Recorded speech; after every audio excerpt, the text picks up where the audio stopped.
Кои са победителите и победените на тези избори? България има традиция всички да бъдат победители и всички да са доволни. Но сега пък нямаше шампанско в НДК. Да, този път ситуацията беше леко объркана. Този път, ако говорим сериозно, има и победители и победени. Аз бих започнал с трите причини, поради които Бойко Борисов загуби властта. Първо, той не превърна политическа партия ГЕРБ в партия. ГЕРБ си остана съюз на политизирано държавно чиновничество. И няма никакъв проблем такава група да бъде изгонена от властта. Още повече, че както напоследък се досещаше господин Цветанов за паралелната власт, истинската власт в България не са те, а е съдебната система и прокуратурата. Така че господин Цветанов е прав. Има паралелна власт и той е паралелна власт. Грешката, че известно време се чувстваше реална власт. Така, значи на мястото на ГЕРБ, където трябваше да виждаме партия нямаше, но аз допускам възможността те да станат партия в опозиция. Да, теоретично е възможно Бойко Борисов да създаде от това, което днеска представлява ГЕРБ, партия, така че след 2 години най-късно те ще имат нов шанс. Повтарям при условие, че са партия. Втората причина, към първото. Обърнете внимание как българската прокуратура гледаше с вдигнати вежди партия ГЕРБ и накрая учтиво ритна столчето. В последния момент. Това се очакваше. Втората причина е, че Борисов си позволи, хората около него, не толкова самия той, да се превърне в реалния наследник на умрялото СДС. Риториката, посланията, стилистиката, политическата култура на късното умряло вече СДС ги наследи той. Това беше ужасна грешка, културологична грешка. СДС си остана в 90-те години на 20 век и първите няколко години на 21 век. Шансовете на ГЕРБ беше да не приличат нито на БСП, което не е трудно. А защо пък смятате, че ГЕРБ толкова заприлича на СДС? Стилистиката на дискурса, не публично, а в обичайните разговори, те се държаха като наследници, като СДС-2. Това е грешка. Това е културологична грешка, оттам и политическо бреме. Няма нищо, никаква загадка няма в кончината на различните СДС-та. Тяхната енергия беше унаследена и употребена, доколкото е възможно, от ГЕРБ. Третата най-сериозна причина е, че Борисов беше вкаран във властта с любовта и надеждата на умиращата българска средна класа. Те се хвърляха на врата му, както застаряваща жена се хвърля на врата на последната си любов. А той, който иначе е интуитивен и усъдлив човек, не разбра, че всъщност прави единствената реална грешка в политиката е да измениш на тези, които са ти дали енергия за политически живот. Борисов в последната година управляваше в интерес на 500-те най-богати български семейства. Средната класа в България се разсърди. И затова дойде неблагополучието с ГЕРБ. Но на тези избори... Но пък от друга страна, вие казвате, ГЕРБ загуби, но пък ГЕРБ е първа политическа сила. Хората, които така или иначе изгониха Бойко Борисов, накараха го да подаде оставка и изведнъж го преизбраха и във Варна, и в София, на редица места. Промени се социалния състав на силите, които гласуваха за Борисов. Истинският залог за победата е управлението, властта, а не абстрактното количество седалки в парламент. Значи, вижте, аз не говоря за Борисов като за свършен политик. Може би точно сега началото му ще видиме. Защото до сега беше просто дърдорене по никое време. Апропо, той щеше да има поне 10 депутати повече, ако му бяха залепили устата с скотч. Борисов живее на принципа език мой, враг мой. Ту пенсионерите изяли резерва, ту народа не бил качествен, ту педалите били умни, значи и ние сме педали. Това са приказки, които на маса в кварталната кръчма. Но пък той замълча и всички се питат къде е Борисов, защо не излезе. Късно замълча. Трябваше да почне да мълчи по-отрано. Но един хубав прозрачен скоч на устата щеше да оправи образа му, но вече е късно. Сега вижте, не бива да говорим за него като за политически покойник. Тепърва политическите врати ще се отварят пред него, ако направи изводите от ситуацията. Аз обаче твърдя, че положението с победителя е не по-малко драматично от положението на победение. На тези избори победи не по-силния, а по-малко слабия. Това е БСП. Истина казват душманите на Станишев, между които не причислявам себе си, разбира се, че каквото е пипнала БСП под негово ръководство, се не се е получило. Аз мисля, че, пазейки личността, разбира се, личностите никога не бива да се нападат. Мисля, че Станишев е идеалният чужденец. И подкрепата на БСП за идеалния чужденец също е културологически обоснована. Това е унизена, комплексирана, смачкана партия, на която и се обяснява, че на нея непрекъснато се гледа с гносливия поглед на Алеко Константинов към Бай Ганьо. Тя е обвинена в популизъм, в простотия, че има космати гърди и прави бух в басейна.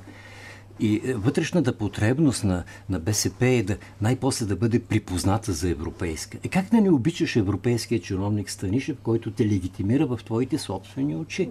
Ти вече не си селяндур, не си червен буклук, а си изискан европеец. С шушляк, така да се каже. Той провали ли се обаче? Не, Станишев няма да се проваля никога.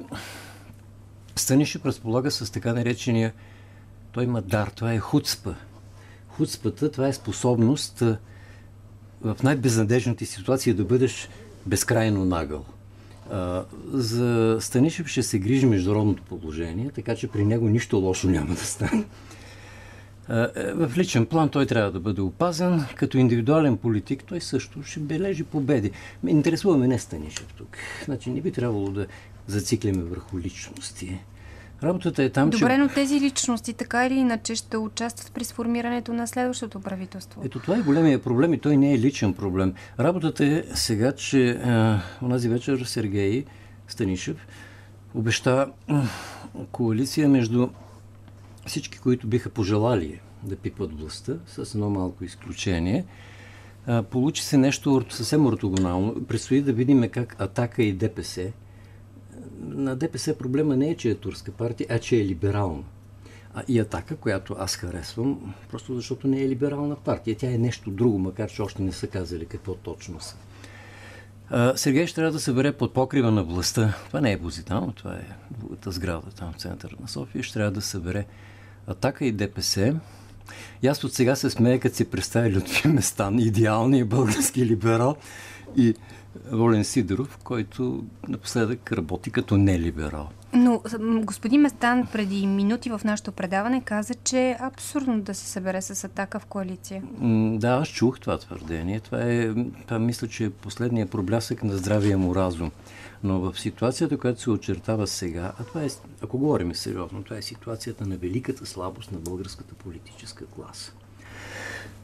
Там действа разбирането, че това, което не може никой по-отделно, можем всички заедно. Тоест, събличаме си дибюдю с голи, идеологиите вече ни пречат и тичаме по Мегдана, защото върху нас тежи грижата за спасяването на България. За това орела, рака и щуката ще се обединят и вече никой няма да гледа кой е либерал, а кой е нещо различно от либерализма. Значи, очаквам периода, епохата на великото порно, политическо порно, където вече няма да има значение кой какъв е. Важното е, че е поканен от Сергей. А Сергей Станишев правилно оценява, че главният хъс на българската политическа класа да бъде във властта. Не допускате ли все пак Бойко Борисов да се опита да състави кабинет? Да, допускам, че той ще се опита да състави и на него ще му пречат неговите хора. Тъй като в минутите, когато ние с вас разговаряме, главният аргумент, който движи политическия живот в България, вече се е развъртял. Ще ви кажа кой е той, но иносказателно, заобиколно.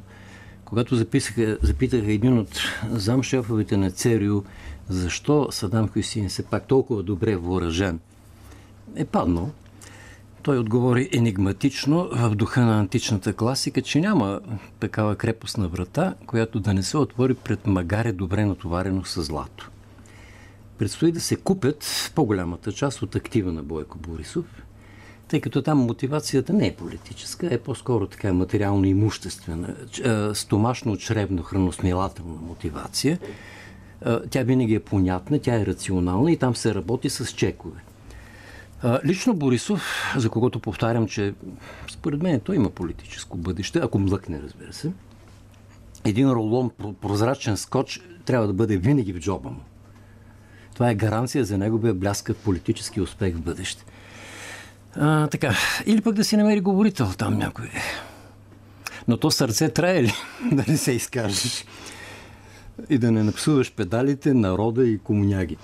Добре, но описвате нещо страшно за българите. Не е страшно. Ние се намираме в криза. Някой... Ние се намираме в криза и тя е ужасна, но на този етап говорим не за тази криза, която е ужасна. Тя, която касае вас, но това са хората, които трябва да ни решат проблемите. Видяхте колко много хора имаше в началото грешка, на да годината очаквате по улиците. тези хора да ви решат проблемите. Ама ние ги избрахме преди ден. Да сте мислили, моля ви.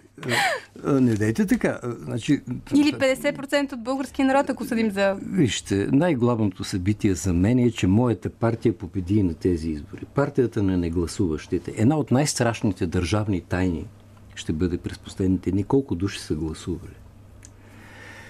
Закона не забранява да гласуват 12%, които да се разделят драматично на 30, на 30, на 30. И тогава властта пак ще бъде легитимна. Наскоро Живко Георгиев спомена, умен социолог и почтен гражданин, спомена, че при това положение изникват проблеми за легитимността на българския парламент. Проблемът е още по-лош, уважаеми господин Георгиев. Въпросът с легитимността се урежда. Като удариш по масата и ситуацията става легитимна. Луи Наполеон отначало миеше чинии в Лондон, а после стана император на Франция. И стана легитимен. Въпросът е, властта ще бъде ли нелегитимна, а дееспособна?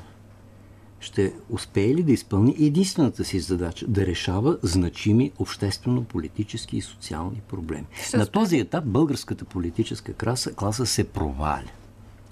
Това, че аз очаквам генерално голо хоро с европейско знаме, разбира се, където ще се хванат всички, няма нищо неочаквано. Общо взето, политическата класа вече няма ресурси за вътрешна рекомбинация.